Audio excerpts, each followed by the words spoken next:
항상 응원해주신 분들 감사하고 저 부모님들도 항상 카톡으로 힘내라고 하시는데 더 열심히 하겠습니다.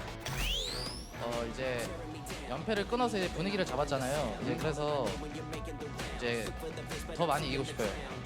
다음 경기 BBQ전인데 삼계탕 만들어버리겠습니다.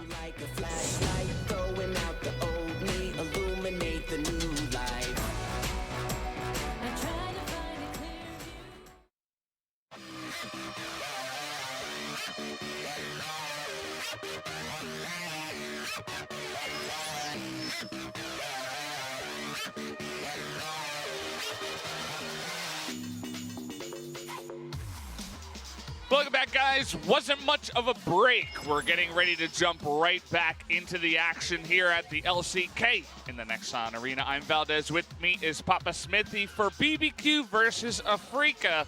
Now, this is definitely a one-sided match. How are you feeling about this, Papa? It's brewing to be a one-sided match, but BBQ are coming off their first victory. So for once, they will be inflated rather than being deflated after a loss. We'll see if that affects the gameplay. Even a good early game might be the barometer for BBQ. Winning one game, that'd be great. Winning two, that'd be amazing. But it's going to be all about the improvements. They were able to take down Janae Green Wings, who we just saw beat MVP. We'll see if that has any relevance in this triangle of teams struggling at the bottom or not. We're going to learn more about the side of BBQ Olivers. And this Kindred 2-0 for Trick might be one that'll be contested because we know that Spirit also loves the pick. Yeah, I'm sure it will be more contested, especially compared to the first series we had tonight, where nobody picked her even once in 3 games. Yeah. We did have the weird game 1 where it was Nocturne versus Talia. Do not recommend that other good teams decide to draft like that, but you know, we never know here at LCK. Weirder stuff has happened. I do recall BBQ leaving Nocturne open for MVP. That sounds maybe, right. Or Jinair. One of those 2 teams, and they kind of got demolished by it. So would not recommend it here for their series against Afreeca. Well, BBQ Oliver start on the blue side, Afreeca on the red. We've noticed this recent trend of rather than just banning Aatrox and the kind of must bans on the red side, the 2 junglers, Talia and Nocturne, leaving one open and then forcing the blue side team to throw in a ban. Maybe just try and throw BBQ a bit of a curveball here and see if we have a new strategy from Afreeca, because there's always 2 different ways to approach a team that you're very heavily expected to win. You can just go full standard, beat them at your own game, or try some new stuff in lieu of future games where you might be able to find a hot new pick. Hey, you never know. Up against BBQ, what they will do. Speaking of the team, the BBQ Olivers looking to fry the game tonight. I had some BBQ chicken earlier. It was delicious. Afreeca also looking for their own BBQ chicken. I'm sure that BBQ, the team themselves, had the actual chicken before they went into the booth. It is going to be your normal lineup here. Trick is in the jungle, no Bono, and everything looks pretty normal for the BBQ Olivers. I watched you eat some BBQ chicken. It looked delicious, but doesn't fit my diet these days. Happy to see Trick back in the lineup. I wonder if Kindred could be as high as first pick in this series. We broke the losing streak, and it's time to get wins. Well, any hope of avoiding the predicament you're in, where you currently lie in 10th spot in the LCK, that is definitely on the nose when it comes to BBQ. Negative 16, definitely down there. I think when Kongdu had their, worst playing in the last season, they were down at negative 17 when it came to the score, the actual score. So they're looking to get down there. But either way, let's look at the Afreeca Freecs over here on the right side. They're going to be starting in red, even though they are the blue team. Let's see who they do play tonight. Will it just be standard, or will they bring in some of the subs? No, they're going with their starting lineup. No signing of Mowgli, who did play 3 games against KT Roll. So this is a squad that took down Griffin 2-0 in what was a bit of an upset earlier this week. Thought aiming was really strong in that game, but sadly, he's not going to be in the middle of his player shot. For now, he's on the clock, and they're just about to poke his head in and move away. His Varus in the bot lane, very impressive in that series. And let's see if Afreeca just go as expected. A 2-0 here was what happened in the first round robin. Highly expected for the second round robin. Waiting to see if the funny business, though, changes the script. You guys will see their 2018 LCK Spring finalist. second place right there. They went down to King Zone 3-1, leaving Kai'Sa open in that patch was not the way to do it. They're looking to get back to the finals at least. When you get that far and you are known as one of the strongest, you know, even over at Rift Rivals, being able to play in the final match, obviously a lot of the other teams here in Korea believe the same, that Afreeca is up towards the top. So they're looking to at least make it to the finals for this season. We'll see what they can do against BBQ. While BBQ were able to take down Afreeca in the first split with the new sponsor, 2017 Spring 2-0. It's been a very one-sided narrative since then. A couple of game wins in a row for BBQ, and then just slim pickings for BBQ Olivers in 2018. Be a brave man to predict anything other than a 2-0 for the Afreeca Freecs here. We're looking at BBQ. 2 months it took for that first victory since their 8th place position in spring season. Looking at the numbers, have to focus, of course, on the DPMs against Jin Air, just like the win rates. When you do your research of BBQ, you try to err towards what worked, because sadly for them, what didn't is basically everything else. Yeah, it's very true. Take where you actually won and go ahead with that. Now, BBQ, even though they do have that 0-10 series record, they did take a couple of games off of really good opponents, right? They defeated Griffin in one match. They also defeated Gen G in one of the games that they had. So even though they didn't win those series, they show signs of life every once in a while is what I meant to say. Sure. Afreeca, number 3 right now, though, so even though they struggle in the early game, we can win through game management. And of course, we always get that vision score per minute because it is the Afreeca Freecs. With the Afreeca Freecs, that win over Griffin was really about them facing the funnel and doing everything right against it. They were very solid. They understood what the enemy composition was to do. And of course, they are one of our best funnel teams as well. But not expecting the funnel today. Expecting more standard lanes, as this would be a standard lane Crazy would not be looking forward to. The Crazy Engage that we saw, that we dubbed, was based on Crazy's top lane Camille against Keen's Jax that went horribly wrong in the 1v1. Now, he shouldn't feel too bad. Keen has definitely taken a lot of opponents to the cleaners in the summer season. Oh, yeah. And I imagine if he gets the chance on red side, he's going to be picking for lane to try to counterpick Crazy. Keen definitely very quickly became one of the best top laners we have here in LCK, if not the best. I'm sure there are some people that are beginning to rate this guy up towards the top. And, well, it's hard when you're Crazy. I mean, he doesn't really have the numbers to back it up. But then again, nobody on BBQ does. And always say it, this isn't like a best of 5 or a best of 7, which doesn't really happen in LOL, but you definitely have a chance in a best of 3. Best of 1s, maybe you sneak one away, you can build upon that. We'll see what happens here as we jump into pick and ban for game 1. BBQ Olivers beginning on the blue side and banning away the Tom Kench that Tucson has been enjoying recently, despite being a down pick for him historically. Afreeca Freecs may just ban standard, but sometimes we see things move away at this second ban. If it's not Nocturne or Talia, you move your head from left to right a little bit and start to wonder about what they're setting up for. They'll ban the Talia away, so sticking with the standards so far are the Afreeca Freecs. Yeah, many members on the side of BBQ don't have winning records on champions, right? You mentioned the 2-0 for Trick on the Kindred. That's definitely going to be a focus point, but also the Swain that has been banned from time to time on the red side. Tempt is actually 2-1 on that pick. So even though, again, they're 1-10 in series, to have a winning ratio on any champion is hard to do. I've really liked Tempt's Resolve Tree Swain. I agree with you, Valdez. I underlined it when I was doing my prep, so I think there is definitely the want to ban away Swain, but the giving up of the Nocturne is something not every team will be willing to do.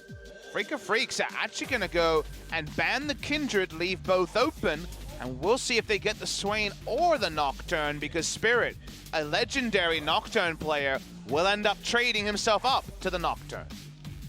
Well, there you go. A little bit of pick ban shenanigans. Another thing that was left open that we don't see very often is the Rakan. They hover it for a while. I think Nocturne will be the obvious second choice, even if they do pick Zoe here. It would be definitely a surprise if there was anything other than Zoe Nocturne. in this round. Spirit spamming Nocturne in spring season. It was Mowgli who actually played it before the buffs came through, and then Spirit is 3-0 on the pick. Let's wait and see. They can't take Nocturne Shen as a duo right now. Shen, of course, banned away. But the Nocturne's so standard for Spirit, probably going to lock it in.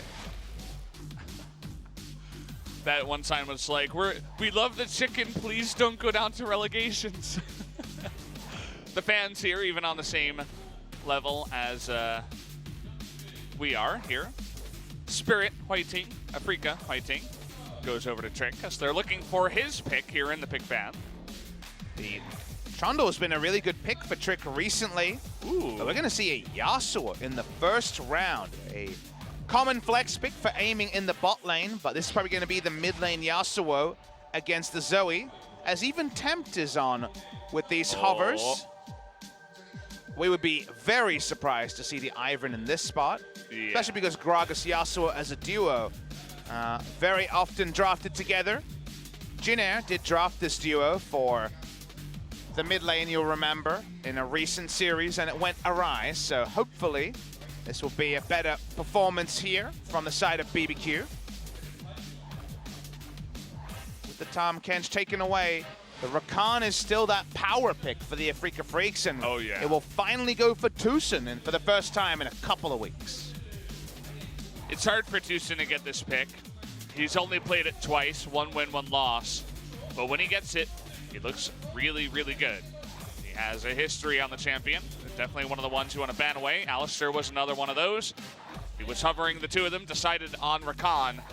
Now we move on to the next banning phase. Trundle going to be taken away. A little bit of a smile from Trick, as maybe he's already decided on Jungle Gragas, and well, they're banning more junglers. I'm sure he's happy about that.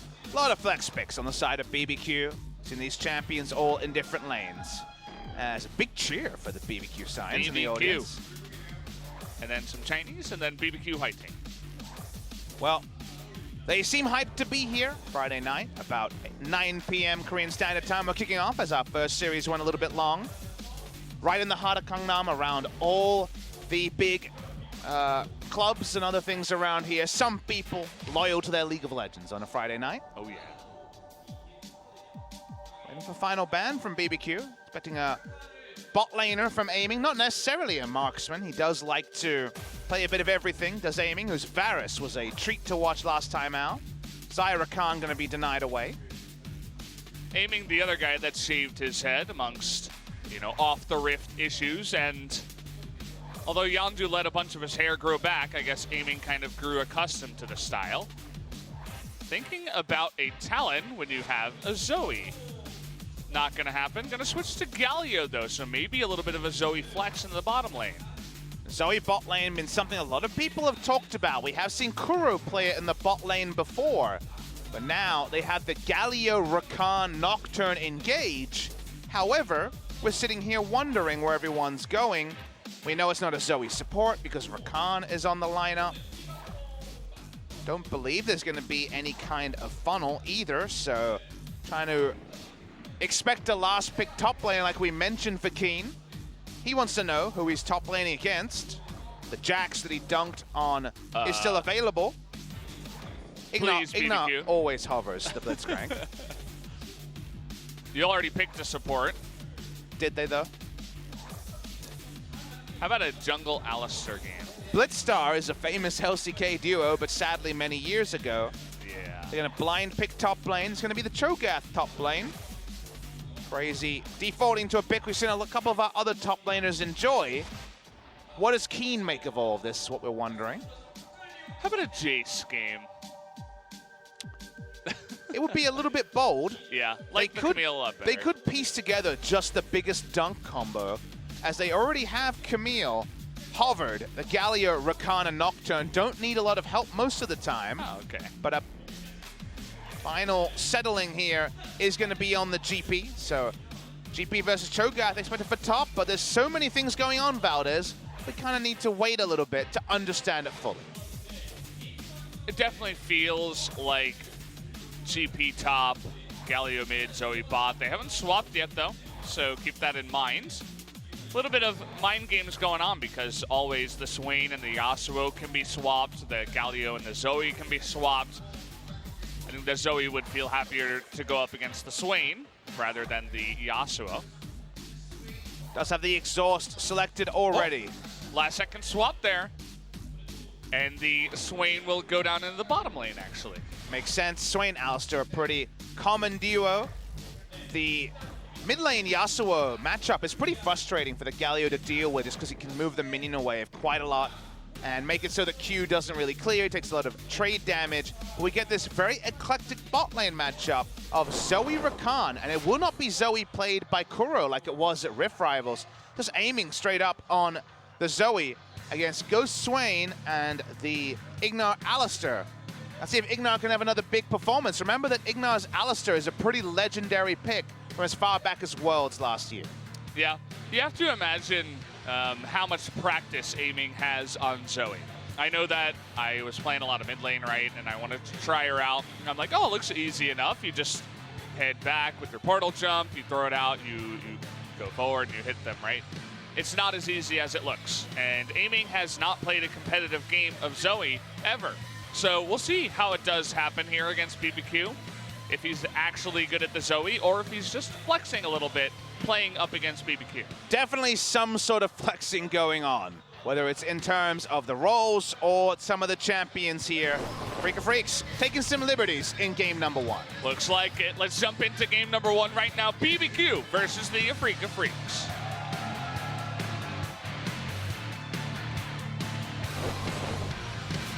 소환사의 협곡에 오신 것을 환영합니다.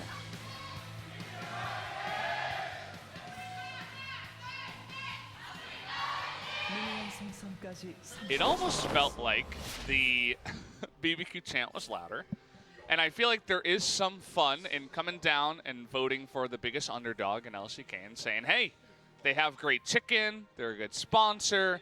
You know, they sponsor the LCK as well, even though they also sponsor the team. And then just saying, hey, let's come down and enjoy ourselves. And let's give them a bit of a fresh start. They are coming off a victory. Not everyone watches BBQ games, and you joined in today and you say, why aren't they saying barbecue? They are the best of the best quality olive oil chicken company, hence BBQ Olivers. Still fried chicken, but the olive oil is what they tout. Noticeably, Kuro has defaulted to his favorite skin, and not, in fact, the BBQ Oliver's Birdio skin. He doesn't want to style on them that hard. Sadly not. I would love for... Ignar just trolled his team pretty hard there. Listen, you know, as much as we talk about, you know, it's hard to avoid the, okay, BBQ's in last place. They're facing one of the best teams that was second place in the LCK last season, or last split. I would love BBQ to come in here and just 2-0 dunk Afreeca. That would be a lot more interesting than watching them just fall over and face plant. Well, they are against quite the wombo on the side of Afreeca Freecs, who've gone easy to execute and also Spirit on his ultra comfort of the Nocturne. So a work in progress on beating this comp. Definitely very straightforward one from the side of Afreeca. We saw the Nocturne GP be used to very great extent by Jinair in the first game of our first series. But, of course, once again, we're giving them a chance. Their adage, by the way, if you are new to BBQ, is we fry the game. I maintain that that's a negative rather than a positive. If you fry your game, that's not good, right? But if you fry your computer, it's fried. Exactly, it's terrible. Yeah. But maybe you're frying their game because you're just saying the game, right? You're frying it, so you're frying their game. Okay, it's possible. Very just convoluted, out there. But you know, I think you put more thought into it than the BBQ Oliver's I have organization. Thought about it, yeah. Korea has had some really bad mottos over the years. The current one for Seoul is, what is it? I soul you, right? Just let that sink in for a little bit. I'm sinking into the bottom of my chair, but yeah, interesting. Ignar was on having a bit of fun last time when he won on the Alistar against Jinair in that first series win for BBQ. He was playing the cowbell in the brush on a gank. He played it while his team took the Baron as well, so he's definitely very creative, as we know, on the Alistar. We'll see if you have a big performance this time out. I'm just waiting because Afreeca Freecs have picked a very much wait for level 6 comp, so when it comes to pre-6 action, it's mostly going to be from the caster bench. Well, we always have time for that. I remember Tempt, we used to talk this guy up so much. He was the one shining light on the side of BBQ, and they avoided relegations, right? They didn't have to go down there with MVP and Kongdu Monster. And I feel like part of that was on the backs of Temp's, carry play. So I'm happy to see him back on something like the Yasuo. Although he hasn't really had much success on the Zoe or the Irelia, which are his two most played as well.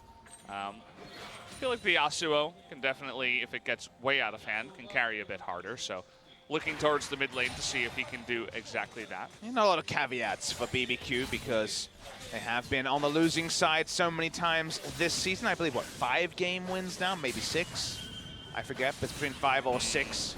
As it's been a very lean season for BBQ Olivers. 5 game wins. I believe the lowest in LCK history when it's with 10 teams was 7. So looking to not be that statistic. And they have played the bottom teams twice now when it comes to their fellow low-ranked teams. So Afreeca Freecs is the new norm for the teams that BBQ will be facing, and a second match win looking tricky. The game wins, though, always possible.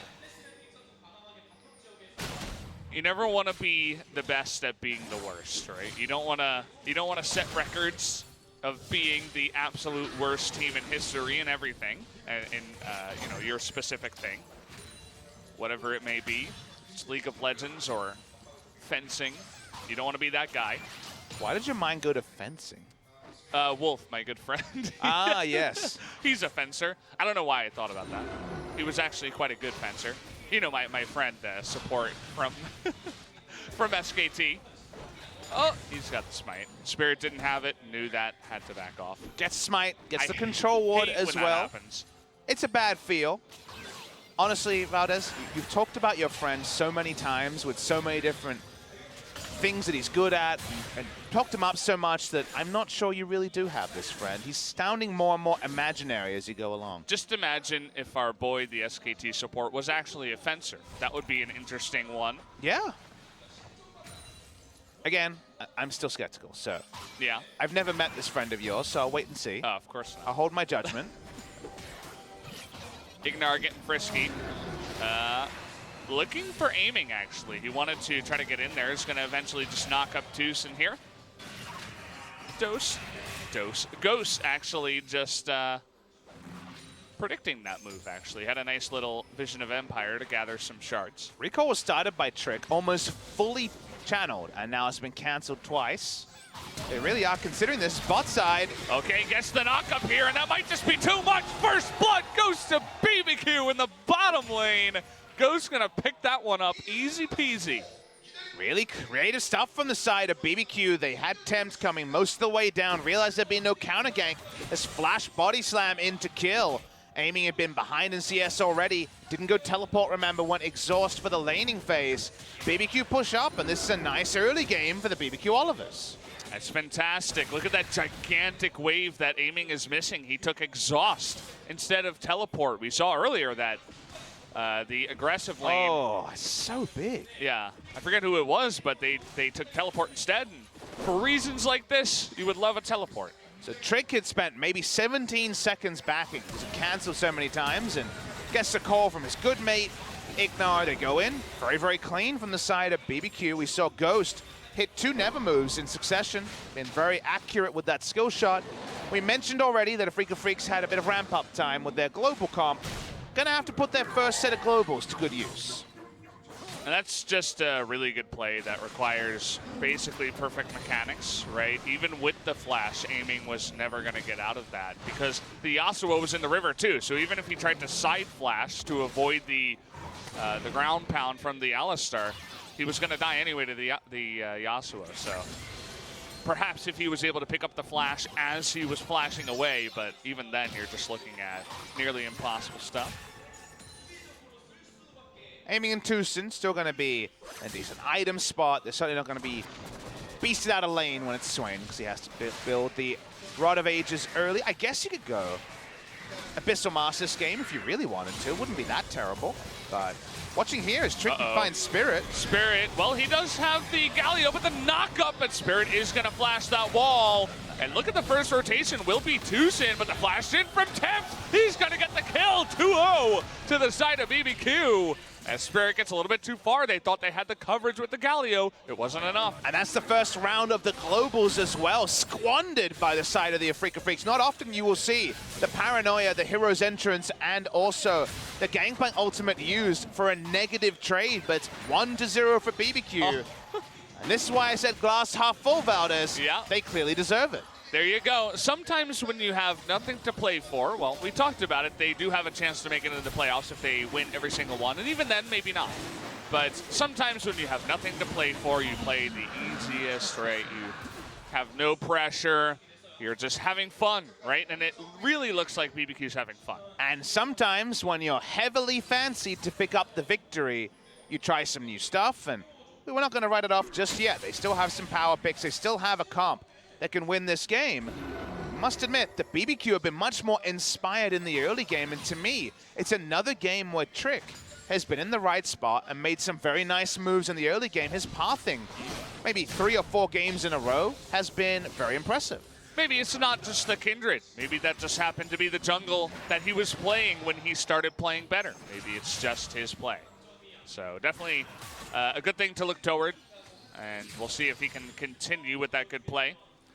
I mentioned at the beginning of the game, you know, how much Zoe has aiming really played, right? I mentioned before there was really no way he could have gotten out of that gank unless he had more passive positioning, but he did miss his paddle star on the cannon. And that makes me wonder maybe he doesn't have the exact range on that ability just yet. I'll look for more evidence as the game goes on. And remember, Afreeca Freecs have played bot lane Zoe, I believe a handful of times now, but certainly at least one time at Rift Rivals, that was Kuro in the bot lane. So yeah. That wasn't aiming piloting at that time. Kuro will be their resident Galio player, but they are trying picks that have worked before, but with different players. Is Keen? Oh, we're playing with fire on the top. Crazy has Feast and Flash. Definitely could happen. But Keen with his TP is just going to go back. He did start with the Sheen, so basically no defensive stats. Ooh. This game has not gone to expectations No, in the first not at all. 11 minutes. As BBQ going to walk over to the Rift Herald, they have good control. They know the Gangplank just backed. The ultimates are back up, so the globals could be used here for a collapse, but no spot vision just yet. I imagine Nocturne knows to walk up. Well, he might be able to walk in, but you're going up against Feast Smite, and he's not going to go for it, actually. Very early, 11 minutes, 45 seconds, and that's another good stack to the Cho'Gath as well, who, you know, it builds up to 6 on normal minions, so he has some of those normal feasts that he can build in the lane, but that's just a special one that he gets just on the Rift Herald. On Sunfire Cave, not a build you see too often, but the armor and a bit of trading. And walk up to Keen. If Keen takes another dog trade, if he really gives up his health bar again, who's to say Crazy won't find something there? Usually we see Righteous Glory against the AD opponents because it gives you some armor, some CDR, and also the ability to engage. But this one's going to be more about the laning phase, and things just going swimmingly for BBQ Olivers. They look really good, actually. You know, the Yasuo in the mid lane collapses early on the fight that was happening in his jungle. You know, Spirit getting a little bit aggressive, trying to take the Raptors, even the top lane, going very well for the Cho'Gath. And he's getting big, too. Up to 4 feast stacks already. We'll see how he can do and if he can pick up any solo kills later on. Early Oblivion Orb coming out from aiming. Maybe going to go the Sorcerer's Shoes for double magic penetration. Try and be an opportunist with his paddle stars. We can't really evaluate them just yet. You did mention the one on the cannon, but that won't decide the game. Okay, Valdez impressed now. I'm going to write that down on my notepad, yeah. He's, you know, gains a couple points in my, yeah, you're okay at Zoe pad. Tucson is watching on, wondering if he can interrupt a channel of the Rift Herald. Not going to be used yet by Trick. Oh, here it is. He could try to sacrifice his life for that, but it's not going to happen. Ignar steps forward and says, "Nuh-uh, not going to happen." Not going to charge this one down just yet. Be a nice burst of damage, though. Anything to make the mid lane Galio more accountable. Making it a long lane in mid is always a dream against a Twisted Fate or a Galio or any of these global mid laners. BBQ really controlling the tempo of this game. They have strong engage as well. And the reliable setup for the last breath. Free farm so far for the Gragas. Aiming does it again. Good trouble bubble. He's got that angle down. Only as good as your last trouble bubble, right, Valdez? Yeah, exactly. Only as good as your last ultimate. There's a lot of champions like that. Only as good as your last engage. We'll see if Spirit and Kuro can put something together that's a little bit better than the last time they did their combination. It is a little bit more situational because they don't have a Camille, so Flash is still going to be pretty useful against what Afreeca Freecs is putting out. Haven't been able to blow a summoner in a good long while here, have the Afreeca Freecs very passive in this game. Their scaling is quite good, not outrageous. We have no marksman this game. I'd say the hardest scaling champion of all of them is a battle between the Yasuo and the Gangplank. I'd probably go on the side of the Yasuo just because more consistent damage in a fight. Yeah. I can go double lifesteal like we saw from Yukal for KT Rolster. Definitely like the Yasuo, would have to agree. But Afreeca Freecs do have this reliable triple global comp that can make things happen so strong in the mid game. And we're about to crest on the mid game with no meaningful gold lead to the BBQ Olivers. Only about 500 gold here. You have to wonder, where does the extra gold come from? It's mostly the Gangplank. Not much else in terms of the extra gold. I guess your jungler is a little bit ahead, but then all the other lanes are in the favor of BBQ. You wonder why they're not farther ahead. It is the Gangplank. Interesting to see what they do with Yasuo as the game goes on. A 1-3-1 very possible here. Yasuo does have a lot of chase pressure onto a Gangplank if that's the lane assignment we get. Doing this Drake pretty quickly here, BBQ Olivers, and you know, Afreeca Freecs definitely have to give this one up. They're okay with the Ocean Drake, but what about an Infernal? That Infernal next would be fantastic for your GP Nocturne, Zoe. Even the Galio could benefit from that. And also 22 minutes is probably the time that Afreeca lower the white flag and say it's time to fight. Yeah. That's when their comp will be all together, as the farm hasn't been shut down to a significant degree. About 20 CS in the top lane, 13 CS in the mid lane. Yeah. The Gangplank, the thing I pointed to, Gangplank is about 400 gold ahead of the Cho'Gath right now. And sparing the blushes, yeah. kind of like you mentioned, because every lane is behind. About 15 CS or more. So good job, Gangplank. Turns out you're still pretty good at farming. Why isn't there a farmer Gangplank skin? I don't know. A farmer pilot doesn't really... Pirate doesn't really make too much sense. Really? We're going to go law appropriate only now? Yes. We have some pretty dumb skins in this game. Like, what, Corporate Mundo? It's a great skin. Yeah. I mean, doesn't really make sense, though, right? But if you're smart Is enough to be a monster gonna be on doctor, the phone? if you're smart enough to be a doctor, of course you can be a business executive. A doctor could be like, I guess, the leader of his hospital, right? Maybe he's the CEO of the hospital. It has been established that he's only a doctor because he says he's a doctor. Okay. And to be fair, Makes sense. if he came up to you and said he was a doctor, you wouldn't really be in a position to disagree. It's true. It's just like I call myself a League of Legends caster. Although, you know, we're not so sure just yet. I'd never go that far. We're still working on it, Papa. We'll see how that comes along. Well, Spirit really would love to use an ultimate, but it's not going to be comboed with the Cannon Barrage. That's going to be used on the top side. Making a bot side engage is probably more required for Tucson here. And they're now out of range of the Nocturnes. A good map read by BBQ. Yeah, it's interesting, you know. It kind of looked like they were getting a little bit desperate in the bottom side. They're like, oh, we really want to engage here. This is the moment. But it was a good read, as you mentioned, from BBQ. And these are not things that we yeah. can just write off, because BBQ have not been the best at making map reads this season. Exactly. A team that only has 5 game wins, a couple of series into the second round robin. You don't need to explain that too much. So for them to double back off in bot as the red buff steal comes out shows an understanding of pressure that is coupled with their recent victory. And again, BBQ Olivers, look, they may go on to lose this game, but what did I say during picks and bans? What was the realistic thing was, show us something. They definitely are. Yeah, it's really cool to see that they're actually ahead of Afreeca here, reaching the 20-minute mark very soon. It's not what I expected, that's for sure. And sometimes the very unexpected result is what eventually comes out, you know, for many reasons that we talked about before, you know, pressure, stuff like this. But it actually does look like BBQ is just more knowledgeable. Maybe they've been putting more time into scrims. Maybe they picked up a new coach that, you know, it's not necessarily public right now. There's a lot of different things that could happen. This might be their first pickup here, as the Swain is going to be engaged upon, but he does have his stopwatch, but 4-on-1. Not looking good right now for Ghost. Down he will go. The follow-up will come in from Ignar, but he wasn't there when he needed him most. BBQ actually chasing to fight this. The Yasuo are going to get there very slowly. Could have got mid lane turret damage and maybe taken it down. That's where the macro lets them down a little bit. Sparing the blushes of Ghost was looking very unlikely in that scenario. That means if Freecs get a kill, they back away, they don't lose anything. Yeah, meanwhile, the stopwatch committed to there from Ghost.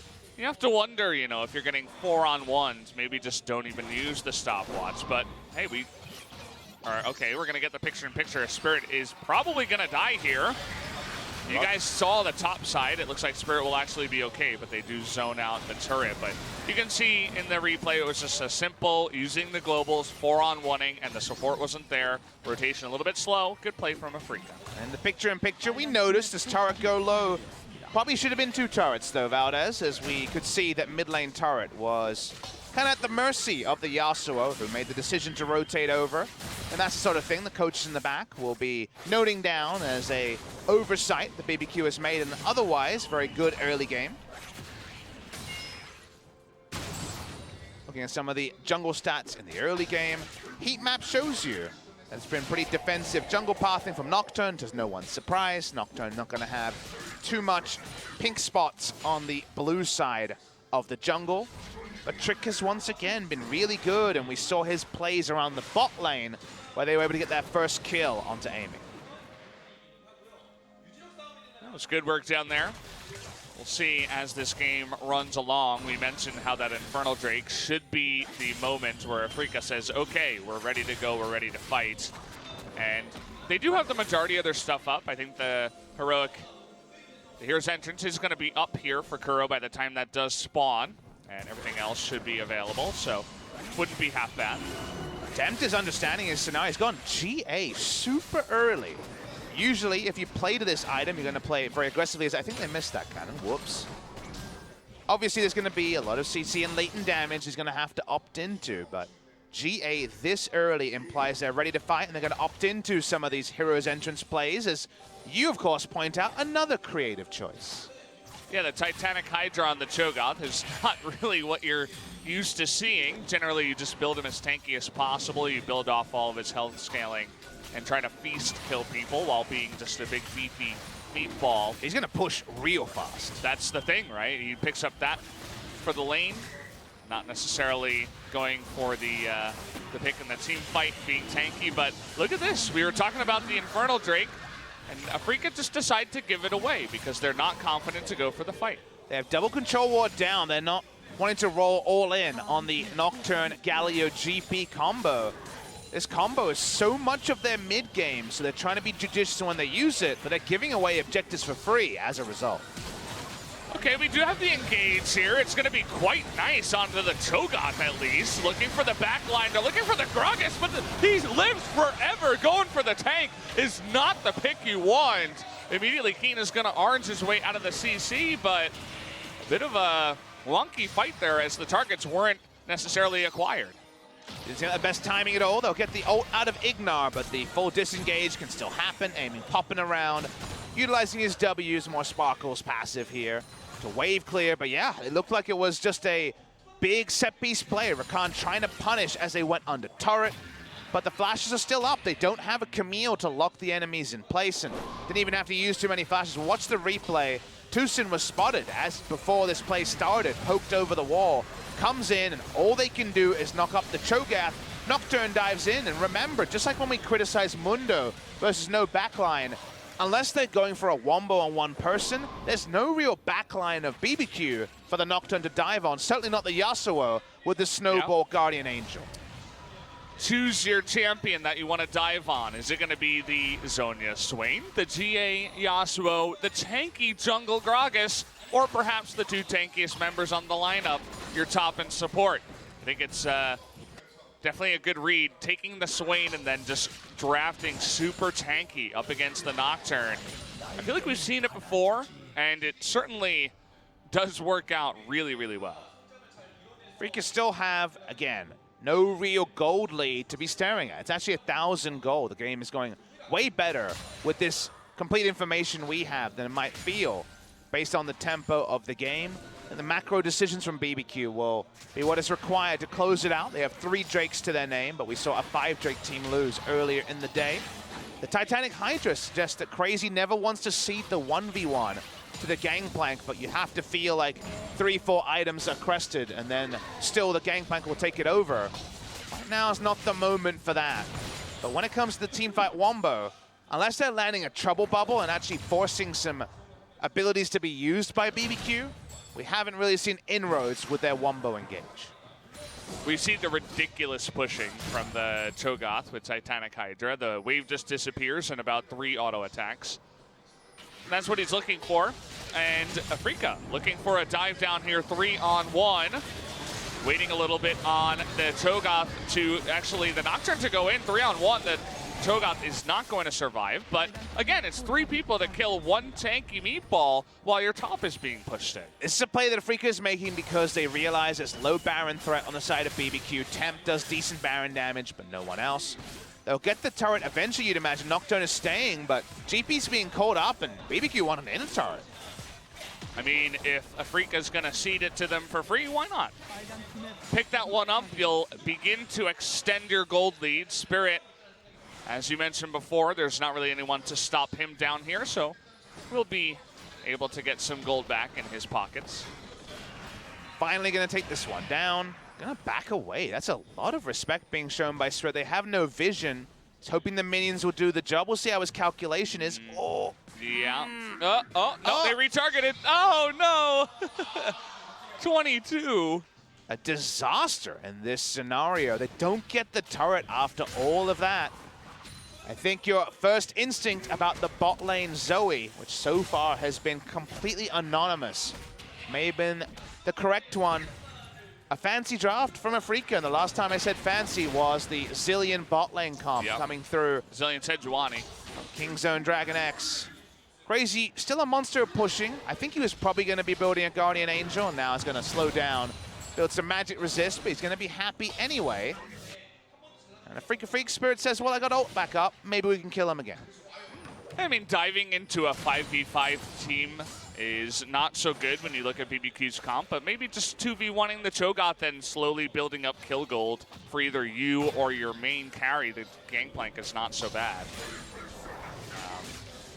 Joaquin is going to back off, finish the Lord Dominic's, finishes his 3rd item, and you always did mention the gold lead. It hasn't been too big, but I would love to see Gangplank's gold at this point. Should be massive.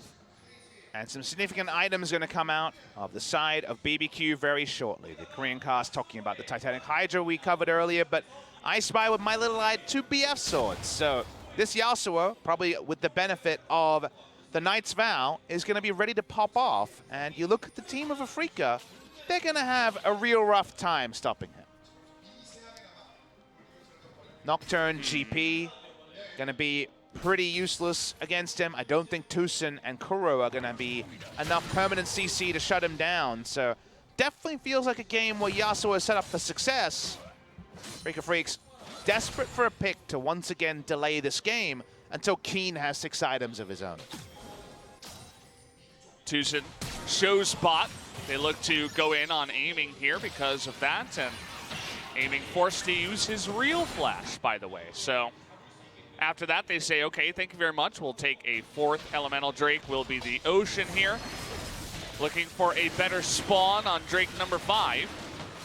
It will be that 5th Drake, like you mentioned, Valdez. Before the Elder, will be a late Elder.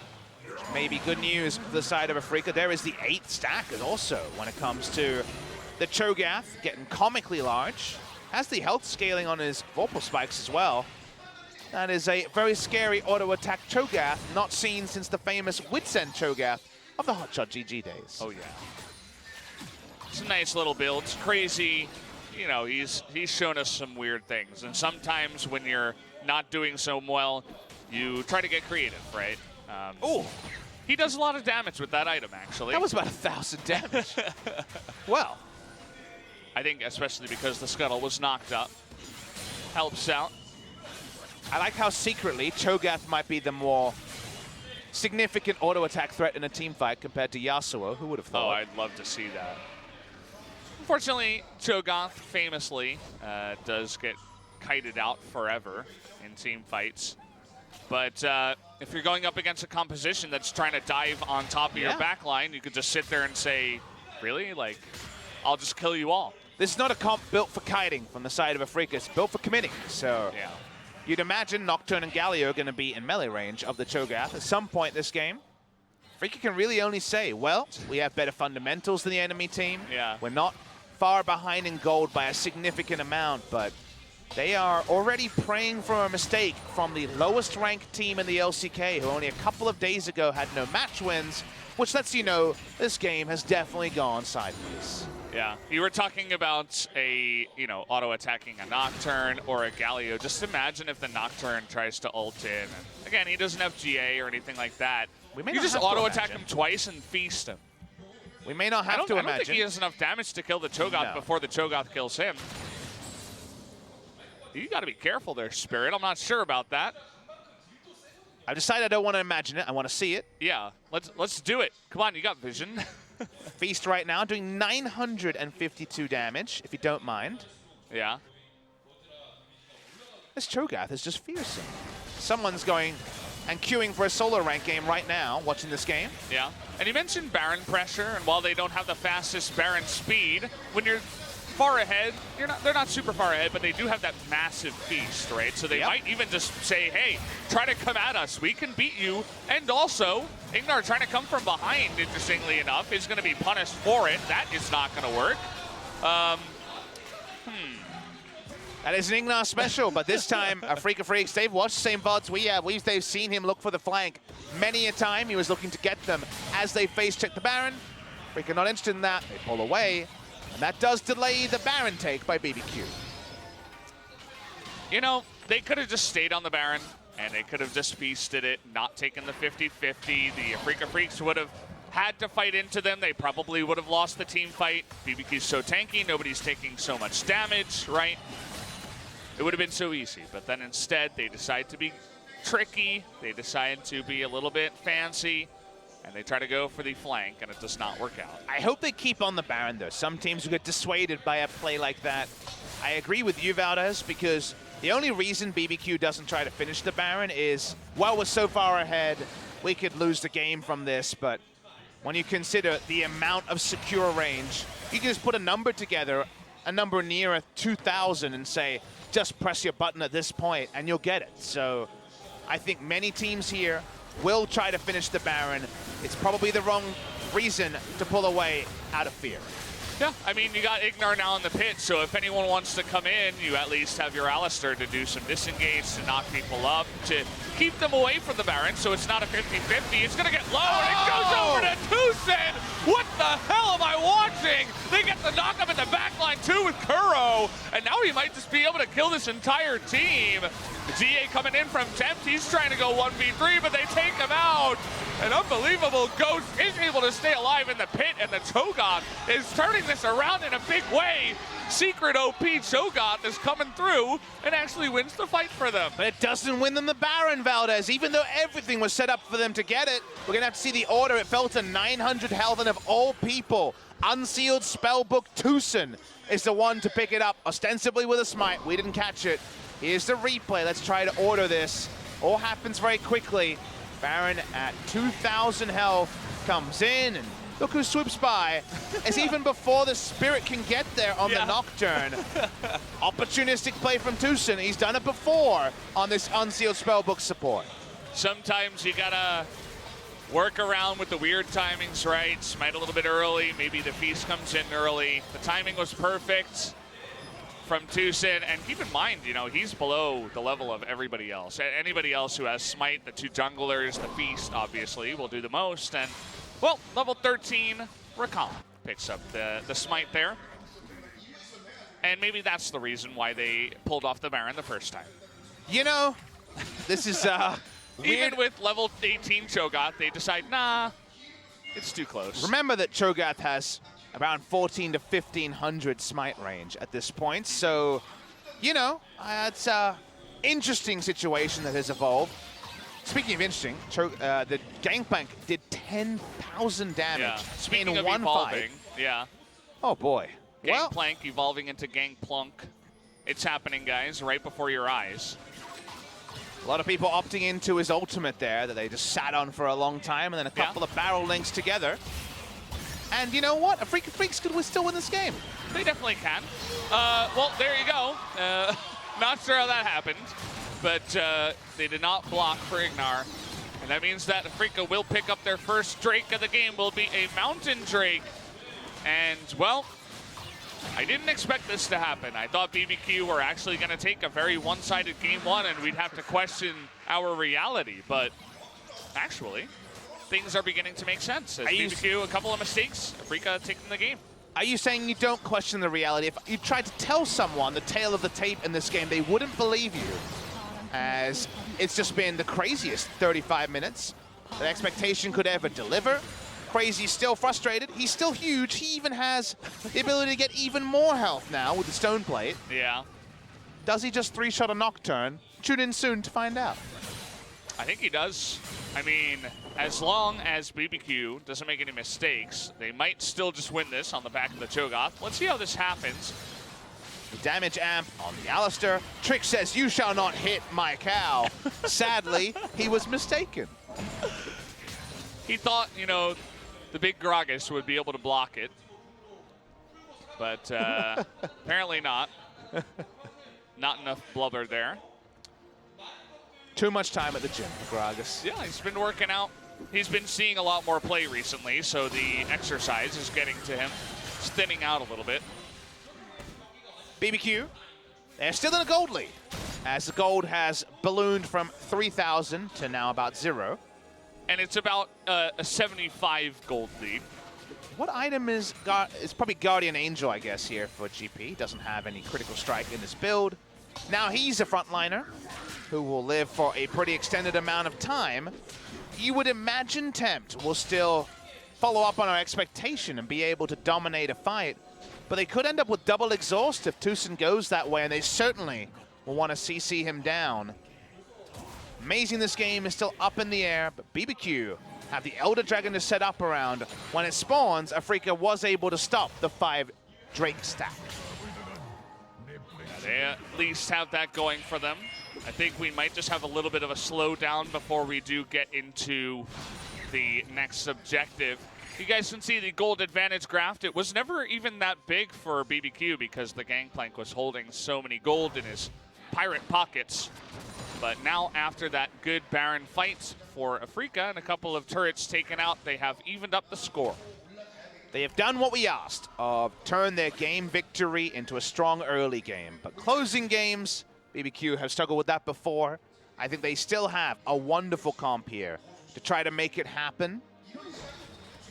Aiming been able to have some sniper moments, but of course the one we highlighted perhaps should have been aborted by the Gragas. Waiting here for the flank. We know Ignar loves those flanks. Was caught on the previous one, but I don't think it's going to do enough to dissuade him. I mean, he has Righteous Glory as his real first item. So you know he's going to be doing that. With the mobility boots, he can really close some distance from a faraway place. By now, Tempt actually has Stasis and Guardian Angel sitting in his inventory. maybe a red pot already topping him up, but let's wait and see what the final item is. I mean, it's just going to be so huge if you imagine the fights. If they really want to dive onto the Yasuo and burst him before he dies, that's 980. Without using the stone plate, Yeah. so it's going to get bigger. Look at the damage dealt this game. Oh boy. Gangplank was laning against a melee champion, and well, He also got 10,000 gold in the Baron fight. Or not 10,000 gold, 10,000 damage in the Baron fight. good news. He's done more than the entire enemy team. Wow. Yeah. Really? Yep. Yeah, he has. Okay. If he loses, that would be bad. He's just kind of been playing single player this game. Yeah. Has less CS than his opponent, but is Gangplank. All right, this game has been almost as weird and wonderful as the first series. And again, this is just game one. I know, there's more. I'm excited. Let's do three Yeah. games. No, it's good. I mean, BBQ's actually showing up to play. Well, speaking of which, BBQ looking to push in the mid lane as they are kind of scared about going to the Baron again. Can't really force a fight. The enemy team has a more reliable engage, and Trick doesn't want to ult them under a turret, so... Right now, watching Ignar. Somehow I don't think Afreeca Freecs is going to be surprised by his roams. So far been very dogged, or dogged I should say, in not allowing him to find a flank. Temp's going to pick up a red buff. Tempt is still monstrously powerful, and yet we're no closer to knowing who's going to win game number one. If I had to bet, I'd probably bet on BBQ, to be honest. I just feel like the tankiness and the Cho'Gath, if the fight goes in just an even playing field, should go towards them. Feels like the hardest champion to get value wow. out of is the Zoe. They're just running at Baron. They just decided now's the time. We gotta go now. Can Tucson do it again is the question we have to ask. No control ward. Oh, there is one control ward, actually. They get on top of the Tucson there. Will the piece come in this time? Yes, it will, finally. And Spirit is just going to die here on the backside. He does have his Guardian Angel, but no way for him to get out. And finally, BBQ put the cards together to get the Baron and the kill. This time Tucson had already swapped to a second exhaust, so wasn't able to have a smite to potentially look for the engage. Baron is there, Spirit is dead. 5v4 BBQ. They'd love to close the game on this push. Looks like they should be able to. 40 seconds left on the Nocturne in the jungle. And so, just get one more wave to push in. Should be able to close this one out. It's going to be tricky to actually win the game, though, Valdez. It can't turret dive onto Galio. The stasis is there on Might as well multiple just members. take the free Elder Drake, too. Definitely does set them up for another fight they can win. Minions pushing in the bot side that will need to be answered. Should be double buffs here, though, for the side of BBQ Olivers, and they will wear those for approximately 2 minutes. Even the TP committed to here from Ghost down to the bottom side. The turret does go down, but he gets that entire wave to himself. Tons of gold just swung in the favor of BBQ, just about 5,000 into their pockets extra, so they can pick up all the extra items they need. Most people are going to be at 6, and then maybe then they will go for the push. Huge farm numbers this game. 3 over 400 for the side of BBQ. Not so much for Kuro and aiming at this point, and like we said a couple of times, it's going to be so tricky for aiming now to find value against BBQ Olivers. Crazy is just the biggest of Cho'Gaths. This dinosaur, not going extinct anytime soon. I think he's bigger than a Drake right now. Can still get bigger. 10 stacks He's so far. working on it. He went Locket as his final item for a bit of team utility. Actually, doesn't he max out in size at 10? Not 100% I think he clear on does. that. I used to play a lot of Cho'Gath once upon a time, like 5 months ago or something. I think it is 10. Either way, we'll see. Minion wave been well pushed back in the mid lane by the Afreeca Freecs, so not going to be multiple lanes here. They're actually pushing back in top as well, so BBQ actually only playing one lane. Well, this is the simplest way to do it. You don't have to time waves to push in at the same time. You don't have to send anyone else up there. They also don't have an extra TP, so just saying, well, we're super strong right now. Maybe we can just push in as 5. And, well, they're going to flash onto the Galio. That's not really going to work out for Trick. He does kind of zoned them out for a bit. The Cannon Barrage is raining down on BBQ, but they don't seem to care. And there's Engage. Okay, the Galio gonna follow up here. Knock up 4 people, actually. But everybody is so healthy. Look at that gigantic shield onto everybody as well. That Togoth is zoning out the entire team. Aiming is gonna go down in the end. And everybody on the side of Afreeca will go down. The BBQ fans are going crazy. They finally fried the game up here up against Afreeca. And that will be game number 1 going over to BBQ in exciting fashion. Raise your roosters. They've taken a game off of Afreeca Freecs. It got a bit fancy again. Now Kingzone and Afreeca going for the bot lane. Zoe. It was too fancy, and they gave up too much early, and while it took a long time, they gave up a Baron that would have allowed them to close the game earlier. BBQ Olivers follow up after their first victory of the season against Jin Air by taking game 1 against Afreeca Freecs. Well, speak of things that I would have never expected. BBQ come in and with the power of fried chicken say, we will take game number 1. For Trick, it's the power of gum, apparently. His Gragas looking pretty good. Set up a lot of good stuff down into the bottom side, but overall it was just good teamwork and good setup from the side of BBQ. Intriguing first game result. Will we see any substitutions on the side of the Afreeca Freecs? Kramer could definitely take an audition. Mowgli may also see a visit. Afreeca Freecs look a bit dumbfounded. They now realize they have lost to the 10th place team. A lot of people, including myself, have had Afreeca Freecs one of the big favorites for LCK Summer. With so much disarray in Kingzone and other squads. Not expecting a game 1 loss to the BBQ Olivers. Look happy, and they just want to load up for the second game as fast as possible. And I said it before, you win one weird game and you're just 1 game away from winning the series. Could they find a second series win? We'll find out after the break.